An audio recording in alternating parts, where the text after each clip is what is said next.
And then moving to another game that we spoke about last week. So Final Fantasy Crystal Chronicles. So we did sort of give a PSA last week saying don't buy this game if you're in Australia and New Zealand. And it seems like Square Enix agrees with us. So they actually issued a statement on Twitter, and I won't read through it all, but basically they've just said that they've sort of heard people give the feedback around the game and the issues that the game has, that they're investigating it, and in the interim, they're actually suspending the sale of the game until they update it. So yeah, it's kind of interesting. Like, and I guess part of it as well is Australia has very strong consumer laws.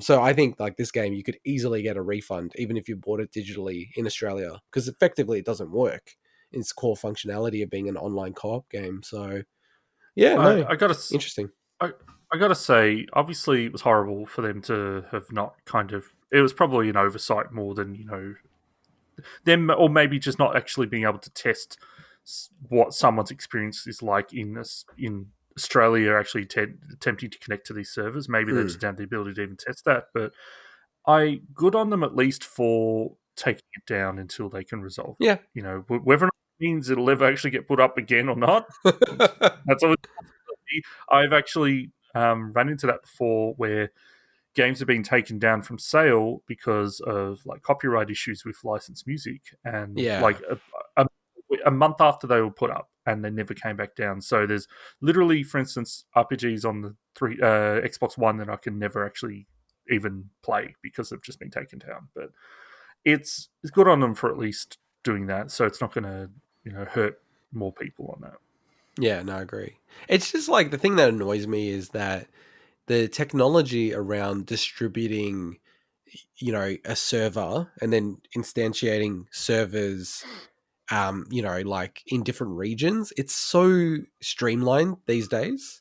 Like to a point where, even our website for bigwigpod.com, so Big Wig and Gaming's website, I've set it up, and this is just an individual. I've set it up so that basically it has a CDN, so a content distribution network across the entire world. So if you're in like Europe, you'll get a version of our website that's from a European server. So it's like our website is like so quick, right? I'm just one guy doing that. Like it is not hard for these companies to set up reasonable servers in major areas. And for me it's like at least, Southeast Asia, you have to have something. And then you've got Asia, Europe, and in America, North America, and they're the main sort of regions that will have most activity.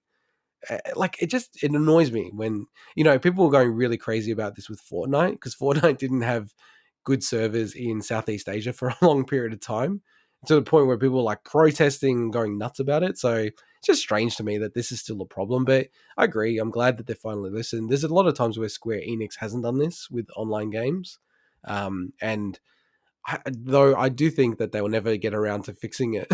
So, like, I think the smart money would be get a refund on this game rather than just keep it on there as a kind of like a interesting kind of token that you have on there. Because I don't reckon they're going to fix it personally, especially Yeah, in this whole COVID unless you want era. to play it local co-op. Oh wait, you can't. And that's kind of the thing, right? It's like the fact that they made a decision about that, and then what, they're going to go off and do a bunch of work to get it working in Australia and New Zealand. Like, I mean, it's only 2% of the world's kind of economic activity, Australia and New Zealand. It's not worth it. So, I mean, they should have done it from the start, let's be clear, but like, it's not that big of a deal for them. So I just, I yeah, mean, personally can't they see it could happening. just have it go to like one of an Asia server, and that may be sufficient. So it depends on what other servers have got available. They just probably, as you said, they've lumped us in with the power regions and just kind of Which is just so done that. dumb. But yeah, It's like, it's actually the worst region that we can be linked to, because just doing a lot of testing and these kind of things, because it's literally on the other side of the world for us. So yeah, and there's a lot of things crossing in to go to Europe from an internet point of view. So yeah, it's the worst region that we could get linked into.